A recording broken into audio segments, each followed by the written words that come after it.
Hey everyone, it's Ryan again, and I'm here to do Ryan Responds.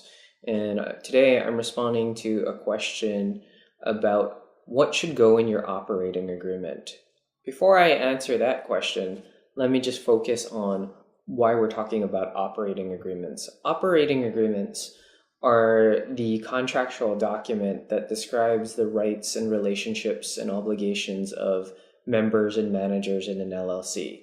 Much like bylaws guide the operations and the rules and structures for shareholders and officers and directors in a corporation, LLCs use operating agreements. They're very similar documents and they do similar things, but for different business entities.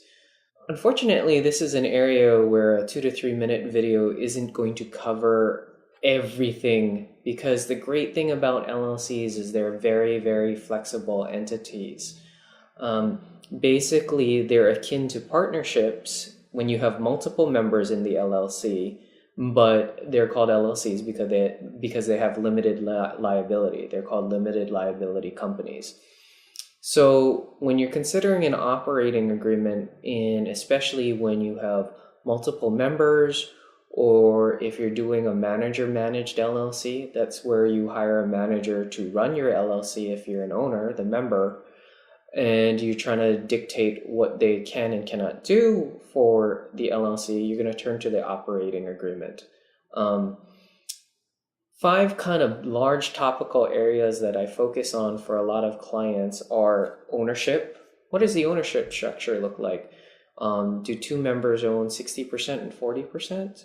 Do they own 50-50? Are there 10 members? Are they own 10% each, or is it broken all apart?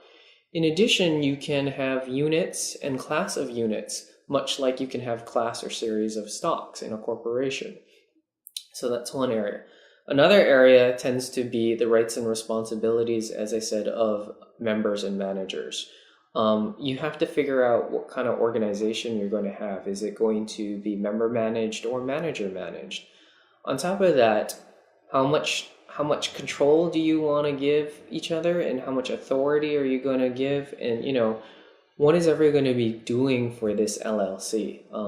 Again, some members are passive and others tend to be active. Those are all kind of good things to sit down and talk about before you form this LLC.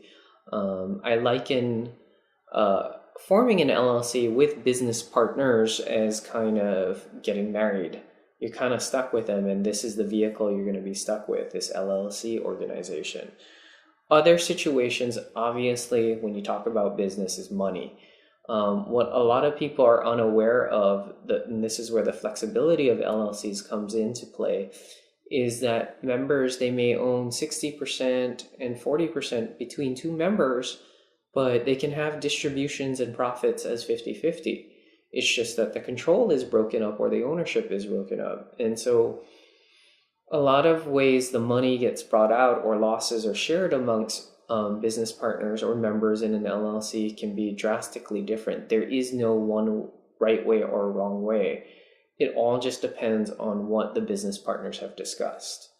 Fourth area is, okay, now that you're a member, it's kind of odd to do, but kind of like in a marriage or divorce situation, how they talk about prenups or what happens in a divorce situation.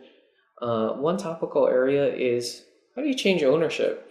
How do you leave the LLC, or how do you bring in new members and things like that? And so a lot of times people like to create a process-oriented situation. You can kind of think of it as a club of having this membership or ownership interest in an LLC, and then deciding, I want to leave. But what do you do with that membership interest? Much like stocks of a corporation, ownership interest or membership interest in the LLC is a type of property. So you got to figure out what you want to do with it, if you want to bring new people in or if you want to leave.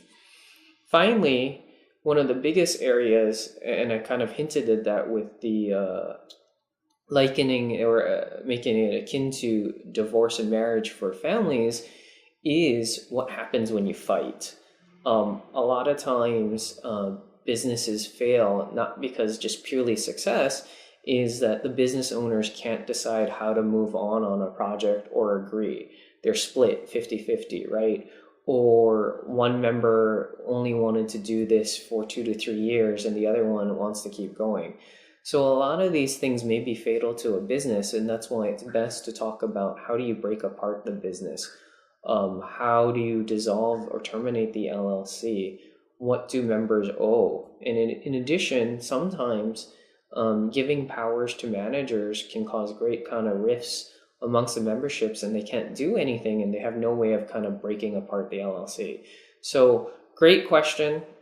I wish I can spend hours talking about this. We do a lot of strategic planning at the office with members, and my partner actually does all the fighting. That's the commercial litigation part. So hopefully none of you watching this video get to that part, and you can have these serious and honest discussion with your business partners about your operating agreement before you draft your operating agreement and organize your LLC.